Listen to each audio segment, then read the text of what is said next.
Hello friends, आज हम जानने वाले हैं कि शनिवार के दिन हमें किस देवी देवता की पूजा करनी चाहिए। पूरे विधि विधान के साथ आज हम जानेंगे किस देवता की पूजा किस विधि से करनी चाहिए। तो चलिए वीडियो स्टार्ट करते हैं। शनिवार को अधिपति देव शनि देवता का दिन कहा जाता है। शनि देवता व्यक्ति को उनके कर्मों के अनुसार फल देते हैं, इसीलिए इन्हें न्याय का देवता कहा जाता है। कहते हैं कि शनि की दृष्टि जिस मनुष्य पर पड़ जाए, या तो वो राजा बन जाता है या बिल्कुल रंक। शनि की महादशा का सामना कर रहे व्यक्तियों को शनिवार का व्रत रखना चाहिए, क्योंकि अगर कर्मों के फलदाता आपके पूजा से खुश हैं तो आपके जीवन से दुखों का अंत हो जाएगा। तो जिनके भी राशि में शनि चल रहा है, शनि की 7.5 चल रही है, उन्हें शनिवार वार का व्रत रखना चाहिए और शनिवार के दिन पीपल के पेड़ के नीचे सरसों के तेल का या तिल के तेल का दीपक भी जलाना चाहिए। अब जान लेते हैं शनिवार व्रत एवं पूजा विधि। शनिवार के दिन ब्रह्म मुहूर्त में उठकर नदी या कुएं के जल से स्नान करें। तत्पश्चात पीपल के वृक्ष पर जल अर्पण करें। लोहे से बनी शनि देवता की मूर्ति को पंचामृत से स्नान कराएं। फिर इस मूर्ति को चावलों से बनाए 24 दल के कमल पर स्थापित करें। इसके बाद काले तिल, फूल, धूप, काला वस्त्र व तेल आदि से पूजा करें। पूजन के दौरान शनि के इन 10 नामों का उच्चारण करें: कौणस्थ, कृष्ण, पीपला, सौरी, यम, पिंगलो, रौद्रोतको, बभ्रू, मंद, शनैश्वर। पूजन के बाद पीपल के वृक्ष के तने पर सूत के धागे से 7 परिक्रमा करें। इसके पश्चात निमन मंत्र से शनिदेव की प्रार्थना करें: शनैश्वरः नमस्तुभ्यं, नमस्ते त्वस्थ राहवे केतवेत, नमस्तुभ्यं सर्व शांति प्रदो भवः। इसी तरह 7 शनिवार तक व्रत करते हुए शनि के प्रकोप से सुरक्षा के लिए शनि मंत्र की समिधाओं में राहु की कुदृष्टि से सुरक्षा के लिए, दूर्वा की समिधा में केतु से सुरक्षा के लिए केतु मंत्र में, कुशा की समिधा में कृष्ण जौ काले तिल से 108 आहुति प्रत्येक के लिए देनी चाहिए। फिर अपनी क्षमतानुसार ब्राह्मणों को भोजन कराएं तथा लोह वस्तु, धन आदि का दान करें और दिन भर मन में शनि भगवान का ध्यान करें। इस तरह शनिदेव का व्रत रखने से दुर्भाग्य को भी सौभाग्य में बदला जा सकता है तथा हर विपत्ति दूर होती है। शनिवार के व्रत का महत्व क्या है, आज हम वो जान लेते हैं। शनिवार के दिन व्रत करने से शनि ग्रह का दोष समाप्त हो जाता है। भविष्य में आने वाले शनि के प्रकोप से भी बचा जा सकता है। शनि की 7.5 और ढैया से छुटकारा मिलता है और बिगड़ा काम पूरा होता है। इससे नौकरी और व्यापार में सफलता तो मिलती ही है, साथ ही साथ सुख समृद्धि, मान सम्मान और धन यश की भी प्राप्ति होती है। शनिवार के दिन व्रत रखने से घर में सुख और शांति रहती है। इसके अलावा रोग से भी छुटकारा मिलता है। आइए शनिवार की व्रत कथा जान लेते हैं। एक समय स्वर्ग लोक में सबसे बड़ा कौन के प्रश्न पर 9 ग्रहों में वाद विवाद हो गया। विवाद इतना बढ़ा कि परस्पर भयंकर युद्ध की स्थिति बन गई। निर्णय के लिए सभी देवता देवराज इंद्र के पास पहुँचे और बोले: हे देवराज, आपको निर्णय करना होगा कि हम में से सबसे बड़ा कौन है। देवताओं का प्रश्न सुनकर देवराज इंद्र उलझन में पड़ गए। इंद्र बोले: मैं इस प्रश्न का उत्तर देने में असमर्थ हूँ। हम सभी पृथ्वी लोक में उज्जैनी नगरी में राजा विक्रमादित्य के पास चलते हैं।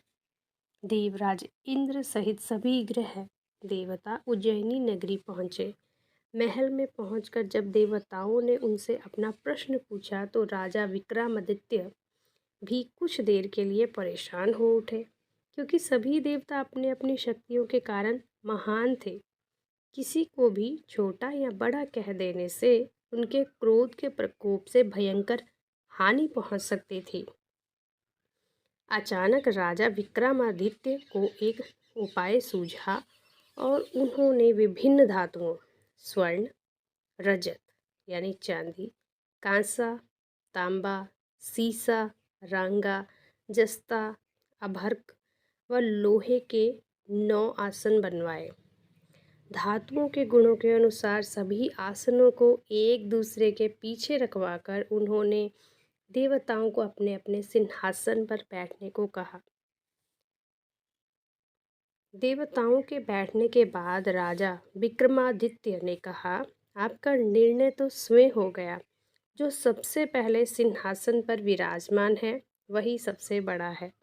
राजा विक्रमादित्य के निर्णय को सुनकर शनि देवता ने सबसे पीछे आसन पर बैठने के कारण अपने को छोटा जानकर क्रोधित होकर कहा, राजा, तुमने मुझे सबसे पीछे बैठाकर मेरा अपमान किया है। तुम मेरी शक्तियों से परिचित नहीं हो, मैं तुम्हारा सर्वनाश कर दूंगा। शनि ने कहा, सूर्य एक राशि पर 1 महीने, चंद्रमा 2.25 महीने, मंगल 1.5 महीने, बुध और शुक्र 1 महीने, बृहस्पति 13 महीने रहते हैं, लेकिन मैं किसी राशि पर 7.5 वर्ष तक रहता हूँ, जिसे हम 7.5 बोलते हैं। बड़े बड़े देवताओं को मैंने अपने प्रकोप से पीड़ित किया है। राम को 7.5 के कारण ही वन में जाकर रहना पड़ा और रावण को 7.5 के कारण ही युद्ध में मृत्यु का शिकार बनना पड़ा। राजा, अब तू भी मेरे प्रकोप से नहीं बच सकेगा।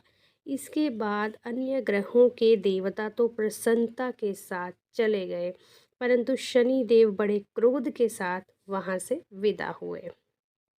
राजा विक्रमादित्य पहले की तरह ही न्याय करते रहे। उनके राज्य में सभी स्त्री पुरुष बहुत आनंद से जीवन यापन कर रहे थे। कुछ दिन ऐसे ही बीत गए। उधर शनि देवता अपने अपमान को भूले नहीं थे। विक्रमादित्य से बदला लेने के लिए एक दिन शनि देव ने घोड़े के व्यापारी का रूप धारण किया और बहुत से घोड़ों के साथ उज्जैनी नगरी पहुँचे। राजा विक्रमादित्य ने राज्य में किसी घोड़े के व्यापारी के आने का समाचार सुना तो अपने अश्वपाल को कुछ घोड़े खरीदने के लिए भेजा। घोड़े बहुत कीमती थे। अश्वपाल ने जब वापस लौटकर इस संबंध में बताया तो राजा विक्रमादित्य ने स्वयं आकर एक सुंदर व शक्तिशाली घोड़े को पसंद किया। घोड़े की चाल देखने के लिए राजा उस घोड़े पर सवार हुए तो वह घोड़ा बिजली की गति से दौड़ पड़ा। तेजी से दौड़ता घोड़ा राजा को दूर एक जंगल में ले गया और फिर राजा को वहां गिराकर जंगल में ही कहीं गायब हो गया।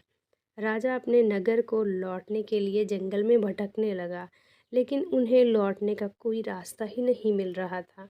राजा को भूख प्यास लग गई। बहुत घूमने पर उसे एक चरवाहा मिला। राजा ने उससे पानी मांगा। पानी पीकर राजा ने उस चरवाहे को अपनी अंगूठी दे दी।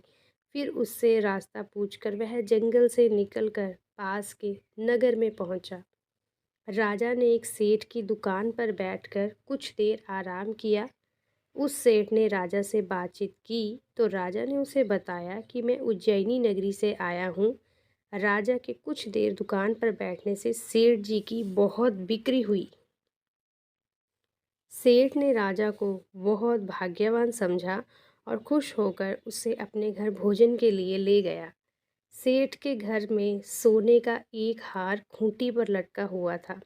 राजा को उस कमरे में छोड़कर सेठ कुछ देर के लिए बाहर गया। तभी एक आश्चर्यजनक घटना घटी। राजा के देखते देखते सोने के उस हार को खूंटी निगल गई। सेठ ने कमरे में लौटकर हार को गायब देखा तो चोरी का संदेह राजा पर ही किया, क्योंकि उस कमरे में राजा ही अकेला बैठा था। सेठ ने अपने नौकरों से कहा कि इस परदेसी को रस्सियों से बांधकर नगर के राजा के पास ले चलो। राजा ने विक्रमादित्य से हार के बारे में पूछा तो उसने बताया कि उसके देखते ही देखते खूंटी ने हार को निगल लिया था। इस पर राजा ने क्रोधित होकर चोरी करने के अपराध में विक्रमादित्य के हाथ पांव काटने का आदेश दे दिया। राजा विक्रमादित्य के हाथ पांव काटकर उसे नगर की सड़क पर छोड़ दिया गया। कुछ दिन बाद एक तेली उसे उठाकर अपने घर ले गया और उसे अपने कोल्हू पर बैठा दिया। राजा आवाज देकर बैलों को हाँकता रहता। इस तरह तेली का बैल चलता रहा और राजा को भोजन मिलता रहा। शनि के प्रकोप की 7.5 पूरी होने पर वर्षा ऋतु प्रारंभ हुई। राजा विक्रमादित्य एक रात मेघ मल्हार गा रहा था कि तभी नगर के राजा की लड़की राजकुमारी मोहिनी रथ पर सवार उस तेली के घर के पास से गुजरी। उसने मेघ मल्हार सुना तो उसे बहुत ही अच्छा लगा और दासी को भेजकर गाने वाले को बुला लाने को कहा। दासी ने लौटकर राजकुमारी को अपंग राजा के बारे में सब कुछ बता दिया। राजकुमारी उसके मेघ मल्हार से बहुत मोहित हुई। अंत उसने सब कुछ जानकर भी अपंग राजा से विवाह करने का निश्चय किया। राजकुमारी ने अपने माता पिता से जब यह बात कही तो वे हैरान रह गए। रानी ने मोहिनी को समझाया, बेटी तेरे भाग्य में तो किसी राजा की रानी होना लिखा है, फिर तू उस अपंग से विवाह करके अपने पांव पर कुल्हाड़ी क्यों मार रही है। राजकुमारी ने अपनी जिद नहीं छोड़ी। अपनी जिद पूरी कराने के लिए उसने भोजन करना छोड़ दिया और प्राण त्याग देने का निश्चय कर लिया। आखिर राजा रानी को विवश होकर अपंग विक्रमादित्य से राजकुमारी का विवाह करना पड़ा। विवाह के बाद राजा विक्रमादित्य और राजकुमारी तेली के घर में रहने लगे। उसी रात स्वप्न में शनिदेव ने राजा से कहा, राजा तुमने मेरा प्रकोप देख लिया। मैंने तुम्हें अपने अपमान का दंड दिया है।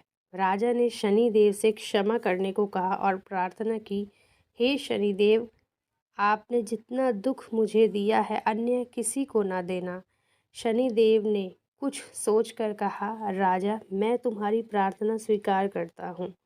जो कोई स्त्री पुरुष मेरी पूजा करेगा, शनिवार को व्रत करके मेरी व्रत कथा सुनेगा, उस पर मेरी अनुकंपा बनी रहेगी। प्रातःकाल राजा विक्रमादित्य की नींद खुली तो अपने हाथ पांव देखकर राजा को बहुत खुशी हुई। उसने मन ही मन शनिदेव को प्रणाम किया। राजकुमारी भी राजा के हाथ पांव सही सलामत देखकर आश्चर्य में डूब गई। तब राजा विक्रमादित्य ने अपना परिचय देते हुए शनिदेव के प्रकोप की सारी कहानी सुनाई। सेठ को जब इस बात का पता चला तो दौड़ता हुआ तेली के घर पहुंचा और राजा के चरणों में गिरकर क्षमा मांगने लगा। राजा ने उसे क्षमा कर दिया क्योंकि वह सब तो शनिदेव के प्रकोप के कारण हुआ था। सेठ राजा को अपने घर ले आया और उसे भोजन कराया। भोजन करते समय वहाँ एक आश्चर्यजनक घटना घटी। सबके देखते देखते उस खूंटी ने हार उगल दिया। सेठ जी ने अपनी बेटी का विवाह भी राजा के साथ कर दिया और बहुत से स्वर्णाभूषण धन आदि देकर राजा को विदा किया। राजा विक्रमादित्य राजकुमारी मोहिनी और सेठ की बेटी के साथ उज्जैनी पहुंचे तो नगरवासियों ने हर्ष से उनका स्वागत किया। अगले दिन राजा विक्रमादित्य ने पूरे राज्य में घोषणा कराई कि शनि देव सब देवों में सर्वश्रेष्ठ हैं। प्रत्येक स्त्री पुरुष शनिवार को उनका व्रत करे और व्रत कथा अवश्य सुने। राजा विक्रमादित्य की घोषणा से शनिदेव बहुत ज़्यादा प्रसन्न हुए। शनिवार का व्रत करने और व्रत कथा सुनने के कारण सभी लोगों की मनोकामनाएं शनिदेव की अनुकंपा से पूरी होने लगी। सभी लोग आनंदपूर्वक रहने लगे। नीलांजनम समाभासम रविपुत्रम यमाग्रजम छायामात्रंडम संभूतम तम नमामि शनैश्चरम। अब हम ये जान लेते हैं कि शनिदेव को सरसों का तेल, तिल का तेल क्यों चढ़ाया जाता है। कथा इस प्रकार है। शास्त्रों के अनुसार रामायण काल में एक समय शनि को अपने बल और पराक्रम कर पर घमंड हो गया था। उस काल में हनुमान जी के बल और पराक्रम की कीर्ति चारों दिशाओं में फैली हुई थी। जब शनि को हनुमान जी के संबंध में जानकारी प्राप्त हुई तो शनि बजरंग बली से युद्ध करने के लिए निकल पड़े। एक शांत स्थान पर हनुमान जी अपने स्वामी श्री राम की भक्ति में लीन बैठे थे। तभी वहाँ शनिदेव आ गए और उन्होंने बजरंग बली को युद्ध के लिए ललकारा। युद्ध की ललकार सुनकर हनुमान जी शनिदेव को समझाने का प्रयास करने लगे, लेकिन शनि नहीं माने और युद्ध के लिए आमंत्रित करने लगे। अंत में हनुमान जी भी युद्ध के लिए तैयार हो गए।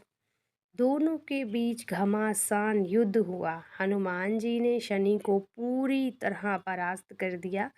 युद्ध में हनुमान जी द्वारा किए गए प्रहारों से शनिदेव के पूरे शरीर में भयंकर पीड़ा हो रही थी। इस पीड़ा को दूर करने के लिए हनुमान जी ने शनि को तेल दिया। इस तेल को लगाते ही शनिवार की समस्त पीड़ा शनिदेव की इस तेल को लगाते ही शनिदेव की समस्त पीड़ा दूर हो गई। तभी से शनिदेव को तेल अर्पित करने की परंपरा प्रारंभ हुई। शनिदेव पर जो भी व्यक्ति तेल अर्पित करता है उसके जीवन की समस्त परेशानियां दूर हो जाती हैं और धन अभाव खत्म हो जाता है। जबकि एक अन्य कथा के अनुसार जब भगवान की सेना ने सागर सेतु बांध दिया तब राक्षस इसे हानि न पहुंचा सकें, उसके लिए पवन सुत हनुमान को उसकी देखभाल की जिम्मेदारी सौंपी गई। जब हनुमान जी शाम के समय अपने इष्ट देव राम के ध्यान में मगन थे, तभी सूर्यपुत्र शनि ने अपना काला कुरूप चेहरा बनाकर क्रोधपूर्ण कहा, हे वानर, मैं देवताओं में शक्तिशाली शनि हूँ। सुना है तुम बहुत बलशाली हो, आंखें खोलो और मेरे साथ युद्ध करो। मैं तुमसे युद्ध करना चाहता हूँ। इस पर हनुमान जी ने विनम्रता पूर्वक कहा, इस समय मैं अपने प्रभु को याद कर रहा हूँ। आप मेरी पूजा में विघ्न मत डालिए। आप मेरे आदरणीय हैं, कृपा करके आप यहाँ से चले जाइए। जब शनिदेव लड़ने पर उतर आए तो हनुमान जी ने अपनी पूंछ में लपेटना शुरू कर दिया। फिर उन्हें कसना प्रारंभ कर दिया। जोर लगाने पर शनि उस बंधन से मुक्त न होकर पीड़ा से व्याकुल होने लगे। हनुमान ने फिर सेतु की परिक्रमा पर शनि के घमंड को तोड़ने के लिए पत्थरों पर पूंछ को झटका दे देकर पटकना शुरू कर दिया। इससे शनि का शरीर लहूलुहान हो गया, जिससे उनकी पीड़ा बढ़ती गई। तब शनिदेव ने हनुमान जी से प्रार्थना की कि मुझे बंधन मुक्त कर दीजिए। मैं अपने अपराध की सज़ा पा चुका हूँ, फिर मुझसे ऐसी गलती नहीं होगी। तब हनुमान जी ने जो तेल दिया उसे घाव पर लगाते ही शनिदेव की पीड़ा मिट गई। उसी दिन से शनिदेव को तेल चढ़ाया जाता है, जिससे उनकी पीड़ा शांत हो जाती है और वे प्रसन्न हो जाते हैं। शनि को तेल अर्पित करते समय ध्यान रखें ये बात, शनिदेव की प्रतिमा को तेल चढ़ाने से पहले तेल में अपना चेहरा अवश्य देखें। ऐसा करने पर शनि के दोषों से मुक्ति मिलती है, धन संबंधी कार्यों में आ रही रुकावटें दूर हो जाती हैं। अगर आप लोग भी शनिवार का व्रत रखते हैं तो इस दिन व्रत के दौरान कौन सी बातों का ध्यान रखना चाहिए? शनिवार व्रत के दौरान भोजन सूर्यास्त से 2 घंटे बाद करना चाहिए। शनिवार के व्रत में एक समय के भोजन का विधान है। भोजन में उड़द के आटे से बना खाना खाएं। उड़द की दाल की खिचड़ी अथवा दाल खाई जाती है। साथ में कुछ तला हुआ भी लें। फल में केला लें। शनि की पूजा में काले तिल, काले वस्त्र, तेल, उड़द आदि का उपयोग किया जाता है, क्योंकि ये सभी शनि महाराज की वस्तुएं मानी जाती हैं। उड़द दाल वाली खिचड़ी का सेवन करना अच्छा होता है, इससे शनि दोष से राहत मिलती है। खिचड़ी, काले चने की सब्जी, चावल, चिवड़ा या भुने वाले खुद भी खाएं और सारे परिवार को भी आप खिला सकते हैं। तिल के लड्डू, उड़द की दाल, मीठी पूड़ी बनाकर शनिदेव को भोग लगाएं। फिर गाय, कुत्ते और कौओं को खिलाने के बाद प्रसाद के रूप में पारिवारिक सदस्यों को खिलाकर स्वयं भी खाएं। आप महीने के पहले शनिवार को उड़द का भात, दूसरे शनिवार को खीर, तीसरे शनिवार को खजला और अंतिम शनिवार को घी और पूरी से शनिदेव को भोग लगा सकते हैं। खट्टी और कड़वी चीज़ें जैसे अचार, दही, नींबू, करेला आदि खाने से बचें। शनिवार के दिन सादा दूध और दही का सेवन कभी भी नहीं करना चाहिए। आप इसमें हल्दी या गुड़ मिलाकर इसे पी या खा सकते हैं। शनिवार के दिन लाल मिर्च का प्रयोग नहीं करना चाहिए। लाल मिर्च शनि को रुष्ट करती है। शनिवार के दिन चना, उड़द और मूंग की दाल खा सकते हैं, लेकिन जितना हो सके उतना मसूर की दाल खाने से बचें। यह मंगल से प्रभावित होता है। मंगल शनि के दोष को उत्तेजित कर सकता है। व्रत वाले दिन मांस, तंबाकू, सिगरेट और अन्य व्यसन से दूर रहें। इस दिन शराब से दूर रहें। शनिवार को शराब पीने से कुंडली में शुभ शनि होने पर भी शुभ फल नहीं मिल पाता है। दुर्घटना की आशंका बढ़ जाती है। ज्योतिष शास्त्री राम पांडे के अनुसार शनिवार को कभी भी पीला भोजन नहीं करना चाहिए, क्योंकि ये बृहस्पति देव का अन्न माना जाता है और शनि एवं गुरु में नहीं बनती है। इसीलिए इसे खाने से व्यक्ति के जीवन में कठिनाइयां आ सकती हैं। सरसों के तेल या उससे बने पकवान दान तो कर सकते हैं, लेकिन खाने नहीं चाहिए। शनि महाराज को सरसों का तेल चढ़ाया जाता है, लेकिन खाया नहीं जा सकता है। उम्मीद है आपको आज की दी गई जानकारी पसंद आई होगी। इसके अलावा अगर हर दिन की आपको जानकारी चाहिए, यानी कि सोमवार को हमें किनका व्रत करना चाहिए, उनकी क्या पूजा विधि रह सकती है, उनका पूजा के विधि विधान जानने के लिए सोमवार, मंगलवार, बुधवार, वीरवार, शुक्रवार, शनिवार, इसके अलावा संडे को भी किस देवी देवता की पूजा हम विधि विधान से कर सकते हैं, आप उसके लिए अभी की अभी वीडियो को लाइक और चैनल को सब्सक्राइब कीजिए। धन्यवाद। बाय।